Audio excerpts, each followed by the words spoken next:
Bureau. My good friend Chris Stewart from the Crimson Tide Sports Network joins us right now. Christopher, always good to visit with you. How are you, my friend? Buddy, I'm doing great. How about yourself? Doing well. Take me back to Saturday night and give me your thoughts kind of as that one unfolded and you kind of watched one slip away in College Station. Yeah, when you see the opposing quarterback, especially for Alabama, you see the opposing quarterback go 10 for 10 to start the game, you go, uh-oh, because while there have not been a ton of losses for Alabama during the Nick Saban era, when it's happened with that type of play from the quarterback. It immediately started making me think of Stephen Garcia in a great game in 2010 where he was every bit as good as people thought he could be, and only was that particular day. It seemed against Alabama. He was just great. But the play that A&M got there, I thought set the tone, set the tempo. They were really good defensively. They played like the team everybody expected them to be before they lost 2 ball games. And the combination of the opponent, a high-level opponent playing at their capability and Alabama playing below theirs was a perfect formula for what we saw happen in the end result on Saturday. Yeah, so 2 thoughts. One, if Texas A&M doesn't have the kickoff return for a touchdown, Alabama wins, right? They had kind of taken control, or it felt like they had taken control of the game. They're going to force a 3 and out and go down and score, and they were going to win it, right? There were 2 times that I thought the game was won, frankly, from the Bama perspective. The one you just referenced, and then when they take the lead midway or late in the fourth quarter. I mean, it doesn't happen. Bama doesn't lose games when those things occur.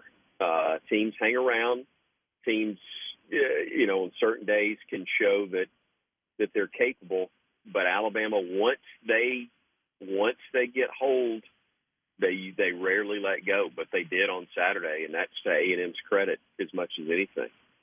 And then, Chris, the other thing that I was thinking about, I mean, just a week earlier, I'd been in Tuscaloosa, and I thought, an incredibly dominating performance by Alabama, especially at the line of scrimmage.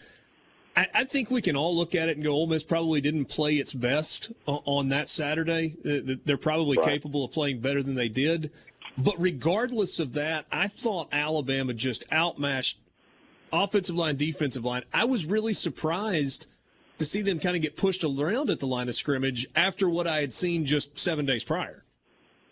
Yeah, I agree. I just think A&M is a very tough, physical team that Alabama didn't respond very well to. Not that Ole Miss can't be. I don't mean it that way. But, here's the thing, Richard. We all had kind of pointed to the Alabama A&M game at the start of the year. And they lose that quarterback. And it was because of who they are up front. I mean, they're really, really good up front on both sides. And you felt like that could give Alabama trouble. When they lose the quarterback in game 1, game 2, it takes them – it more than knocked them on their heels.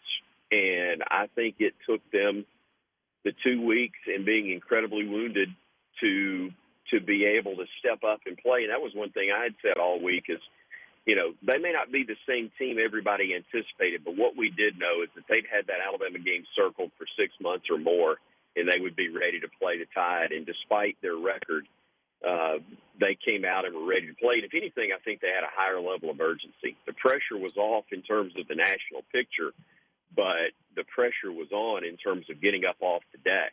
And that was a game that didn't just salvage the season. It helped restart it to a point that if they don't play well the rest of the way, I'll be very surprised. Yeah.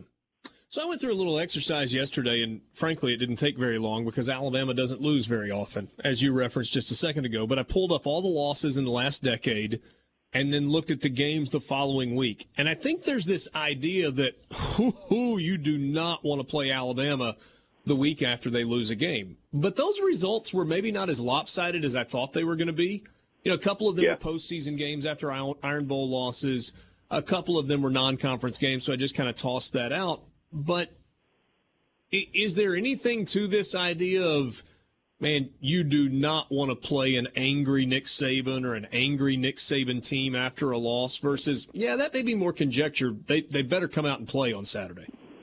Well, look, here's the thing. You've got to play at a pretty high level if you're going to beat Alabama regardless. But I'm, from the perspective of someone who's been a Bama fan my whole life, who works on the network and still hosts Nick Saban's TV show, I'm really concerned about Saturday. I think State's playing well. I think State's very dangerous. And I think Bama's a little rattled right now. Now, I haven't been inside the football building since they lost. I'm not sure what their mindset is.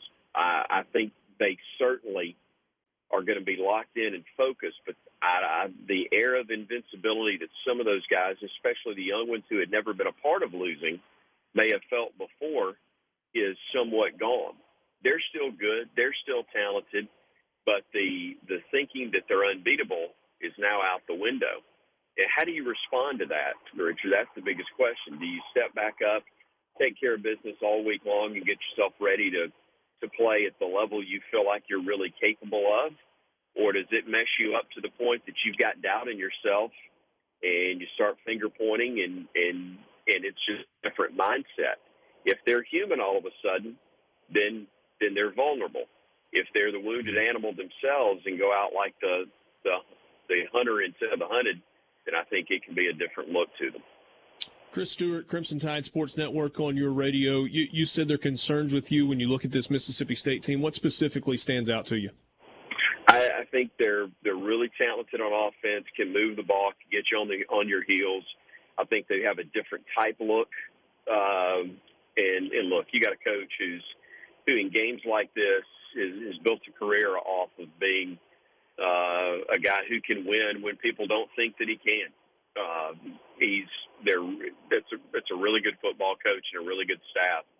And you got players that are understanding how he wants to play right now. And I think all those things collectively make him tough. I do want to go back to one other thing we were talking about just a second ago, Richard.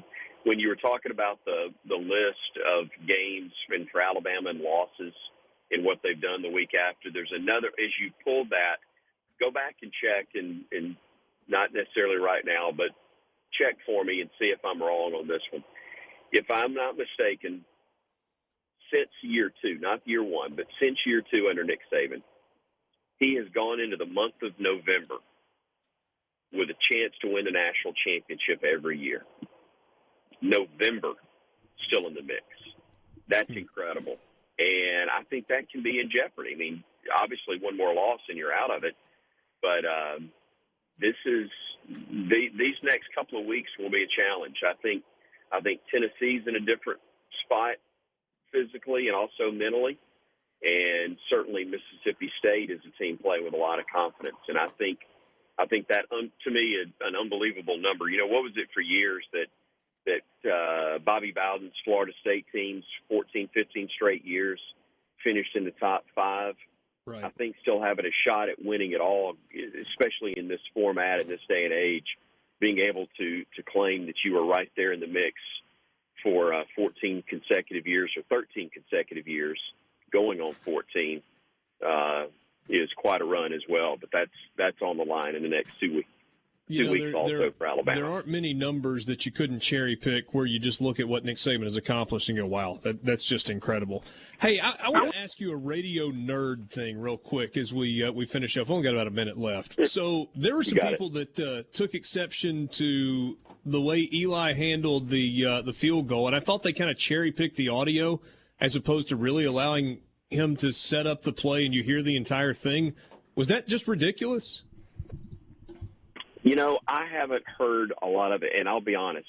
I was off headset when it occurred because I was trying to get prepared to go down to the field to be set up to do post-game win or lose. So I'm pretty sure, and I may be wrong on this. I know I had stepped away for a moment. I didn't recall what he even said in that moment. So I think basically he set it up and said the crowd will let you know the result, and then he laid out. Yeah. But like the websites clipped like the very end of his audio and just said, Alabama announcer chooses not to broadcast game-winning field goal. Yeah, I think that would be inaccurate and unfair. I can tell you, having done some games where there were losses in basketball, that I felt like the smartest thing and the best thing I can do for myself and my credibility is throw the break as quickly as possible. And I may have done that when it's over with. And that way you can rip, snort, cuss, and fuss in a commercial break when nobody can hear you on air. I'm not saying that happened. I'm simply saying that I don't know what he did, but he probably handled it better than I would have. I'll put it that way. That's fair. Always appreciate your time. Safe travels to Starkville. Yes, Look forward to watching this one on Saturday night.